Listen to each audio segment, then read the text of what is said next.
ഓം നമോ ഭഗവതേ വാസുദേവായ.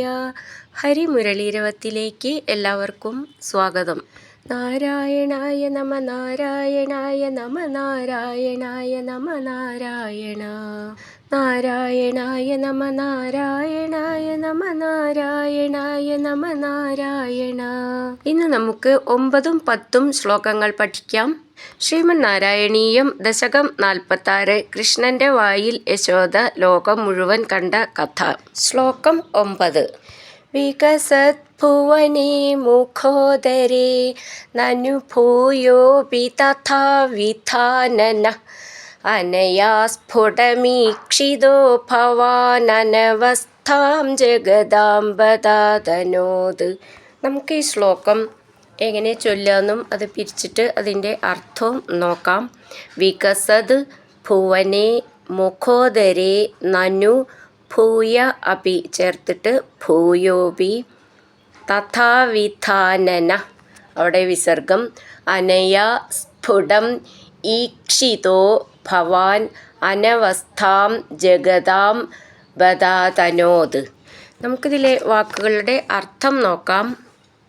വികസത് ഭുവനെ വികസിച്ചു നിൽക്കുന്ന ഭുവനത്തോടു കൂടിയ, മുഖോദരെ വായ്ക്കുള്ളിൽ, അദനോത് നനു ഉണ്ടാക്കുക തന്നെ ചെയ്തു, ഭൂയ അഭി വീണ്ടും, തഥാവിധാനന അങ്ങനെ തന്നെ ലോകങ്ങളെല്ലാം നിറഞ്ഞ മുഖത്തോടു കൂടിയവനായി, അനയ യശോദയാൽ, സ്ഫുടം തെളിഞ്ഞ്, ഈക്ഷിത കാണപ്പെട്ടവനായ, ഭവാൻ അങ്ങ്, അനവസ്ഥാം പരിധിയില്ലാത്ത അവസ്ഥ, ജഗതാം ലോകങ്ങളുടെ ബദ ആശ്ചര്യം തന്നെ.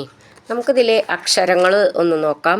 വികസത് ദ് എന്നുള്ളത് ദയിലത്തെ ദ എന്നാണ്. ഭുവനെ ഭൂ എന്നുള്ള അക്ഷരം നന്നായിട്ട് ഊന്നി പറയണം. മുഖോദരേ ഖ എന്നുള്ള അക്ഷരം നന്നായിട്ട് ഊന്നി പറയണം. നനു ഇവിടെ നോക്കൂ, നമ്മൾ ന എവിടെയൊക്കെ വരുമ്പോഴാണ് ഉച്ചരിക്കേണ്ടത് നമ്മൾ മുന്നേ പഠിച്ചു. എന്നാലും ഇവിടെയും ഒരവസരം വരേണ്ടത് പഠിക്കാൻ വേണ്ടിയിട്ട് ഓർമ്മിക്കാം.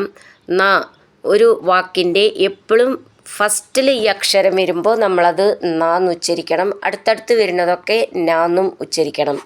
ഇപ്പോൾ നനു കണ്ടില്ലേ, ഇതിൽ ഫസ്റ്റിൽ നാന്ന് ഉച്ചരിക്കണം, അടുത്തത് നാന്ന്. അപ്പോൾ നനു ഭൂയ അപി ഭൂയോപി ഭൂ എന്നുള്ള അക്ഷരം നന്നായിട്ട് ഊന്നി പറയാനുള്ളതാണ്.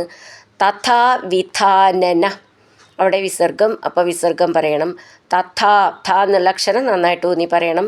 വിധാനന ഥ എന്നുള്ള അക്ഷരം ഊന്നി പറയാനുള്ളതാണ്.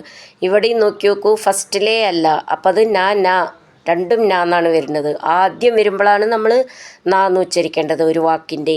പിന്നെ ഒറ്റയ്ക്ക് നിൽക്കുമ്പോഴും നമ്മൾ ആ അക്ഷരം മാത്രമേ ഉള്ളൂ വെച്ചാൽ നമ്മളത് നാന്ന് ഉച്ചരിക്കണം. ഫസ്റ്റിൽ വരുമ്പോഴും നാന്ന് ഉച്ചരിക്കുക. പിന്നെ ഓരോ വാക്കിൻ്റെയും രണ്ടാമതോ മൂന്നാമതോ നാലാമതോ എത്രയോ ആയിക്കോട്ടെ അടുത്തടുത്ത് വരുന്നതൊക്കെ എന്നാണ് ഉച്ചരിക്കേണ്ടത്. അപ്പോൾ തഥാവിധാനന ഇത് രണ്ടും എന്നാണ് ഉച്ചരിക്കേണ്ടത്. അനയ ഇവിടെ നോക്കി നോക്കൂ, ആ കഴിഞ്ഞിട്ട് അടുത്തതാണ് ഈ അക്ഷരം വന്നത്. അപ്പം നമ്മളത് നാന്ന് ഉച്ചരിക്കണം. അനയ സ്ഫുടമീക്ഷിതോ സ്ഫുട സ്ഫു എന്നുള്ളത് നന്നായിട്ട് ഊന്നി പറയണം. പ ഫ രണ്ടാമത്തെ ഫ എന്നാണ്, ഫ എന്നായി പോവരുത്, ഫ എന്നാണത്. ഈക്ഷിതോ എന്നുള്ളതിൻ്റെ ക്ഷി എന്നുള്ളത് നന്നായിട്ട് ഊന്നി പറയണം. ഭവാൻ ഭ എന്നുള്ള അക്ഷരം ഊന്നി പറയാനുള്ളതാണ്. അനവസ്ഥാം സ്ഥാം എന്നുള്ള അക്ഷരം ഊന്നി പറയണം. ജഗതാം ബദാ അദനോത് ചേർത്തിട്ട് ബദാതനോത്. ബ എന്നുള്ളത് ബാലൻ എന്നൊക്കെ ഉള്ളതിലത്തെ ബാന്ന് മൃദുവായിട്ട് പറഞ്ഞാൽ മതി. ബദാതനോത് അങ്ങനെ നിർത്താം. വികസത് ഭുവനേ മുഖോദരേ നനു ഭൂയോപി തഥാ വിധാനന അനയാ സ്ഫുടമീക്ഷിതോ ഭവാൻ അനവസ്ഥാം ജഗതാം ബദാതനോത്. അടുത്തത് 10ാമത്തെ ശ്ലോകം.